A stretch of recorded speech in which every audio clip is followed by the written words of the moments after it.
खरदूषण के वध के पश्चात जब शूर्पणखा का बदला पूरा नहीं हुआ तो वह अपने बड़े भाई तथा त्रिलोक अधिपति लंकापति रावण के पास जा पहुंची और न्याय की दुहाई देने लगी। उसने वही बात लंकापति रावण के समक्ष दोहराई कि राम लक्ष्मण ने पंचवटी में उसका अपमान किया और खरदूषण को उसकी पूरी सेना सहित नष्ट कर दिया है। आप जाकर उनसे मेरा बदला लीजिए तथा राम की सुंदर पत्नी सीता को अपहरण करके ले आइए। रावण, जो कि उस समय त्रिलोक विजेता था, इसलिए उसे अपनी शक्तियों पर बहुत अहंकार था। शूर्पणखा की बातें सुनकर रावण ने अपने अहम को और पोषित किया और कहा कि किसी साधारण मानव का ऐसा दुस्साहस जिसने हमारी बहन का अपमान किया वह निश्चित ही मृत्यु के लायक है और रावण के हाथों दंड पाने का अधिकारी है। मैं अवश्य ही राम की रूपवती पत्नी सीता का अपहरण कर लूंगा तथा अपनी रानी बना लूंगा। यह विचार करके लंकापति रावण अपने मामा मारीच के पास पहुंचते हैं। मारीच राक्षसी ताड़का का पुत्र था जो दंडकारण्य वन में श्री राम के हाथों बच निकला था। लंकापति रावण अपने मामा मारीच को राम लक्ष्मण के द्वारा शूर्पणखा का अपमान तथा खरदूषण के वध के बारे में बताता है तथा मारीच से यह भी निवेदन करता है कि वह राम की पत्नी सीता के हरण में उसकी सहायता करें। असुर मारीच श्री राम की शक्ति को दंडकारण्य वन में देख चुका था, इसलिए मारीच बार बार लंकापति रावण को यह समझाने का प्रयत्न कर रहा था कि यह न्याय उचित नहीं है और धर्म संगत भी नहीं है कि आप किसी पराई स्त्री का हरण करें। लेकिन अपने अहंकार के वशीभूत रावण ने मारीच की सभी बातों और तर्कों को खारिज करते हुए कहा कि वह तीनों लोकों का स्वामी है और विश्व की हर सुंदर वस्तु पर उसका अधिकार है। इसके बाद लंकापति रावण मारीच को धमकी देता है कि यदि वह उसकी सहायता नहीं करेगा तो वह उसे मृत्युदंड देगा। रावण द्वारा मृत्युदंड से बचने के लिए मारीच आखिरकार उनकी सहायता के लिए तैयार हो जाता है और पूछता है कि वह रावण की सहायता किस प्रकार कर सकता है।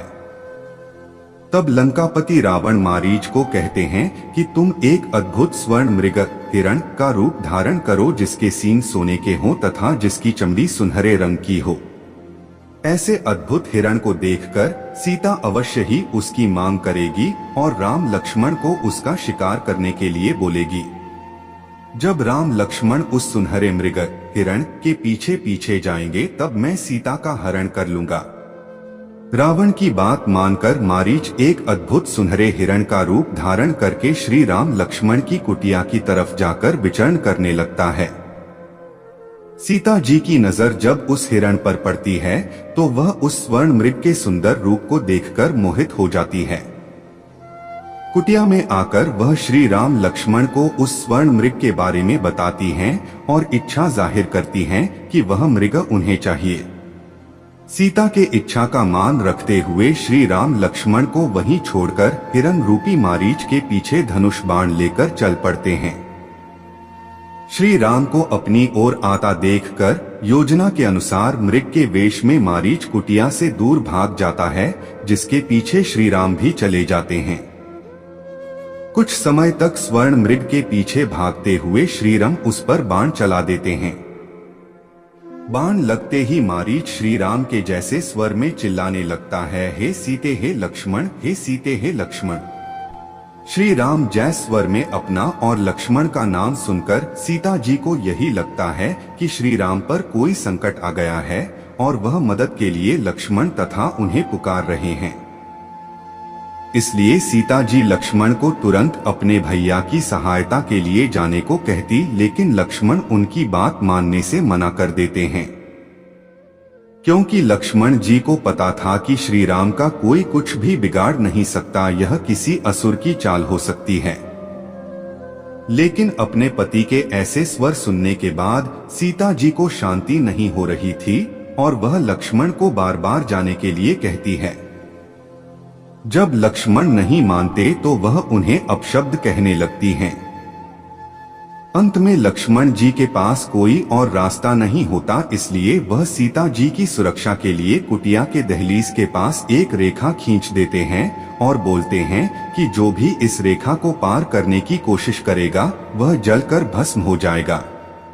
अंत में लक्ष्मण जाते जाते माता सीता से कहते हैं कि आप कितनी भी विकट परिस्थिति में इस रेखा को पार नहीं करेंगी और कोई भी असुर, देव या जीव इस लक्ष्मण रेखा को पार नहीं कर पाएगा। कहकर लक्ष्मण कुटिया से चले जाते हैं।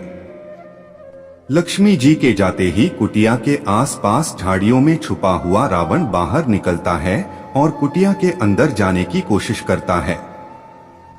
लेकिन जैसे ही रावण लक्ष्मण द्वारा खींची गई लक्ष्मण रेखा पर पैर रखता है तो उसके पैर जल जाते हैं। बार बार प्रयत्न करने के बाद भी जब रावण कुटिया में प्रवेश नहीं कर पाया तो उसने दूसरी योजना सोची। तब रावण एक साधु का वेश धारण करके कुटिया के बाहर अलख जगाता है। कुटिया के बाहर आए किसी साधु की आवाज सुनकर माता सीता कुटिया से बाहर आती है तो देखती हैं एक साधु उनके दरवाजे पर भिक्षा मांग रहा है।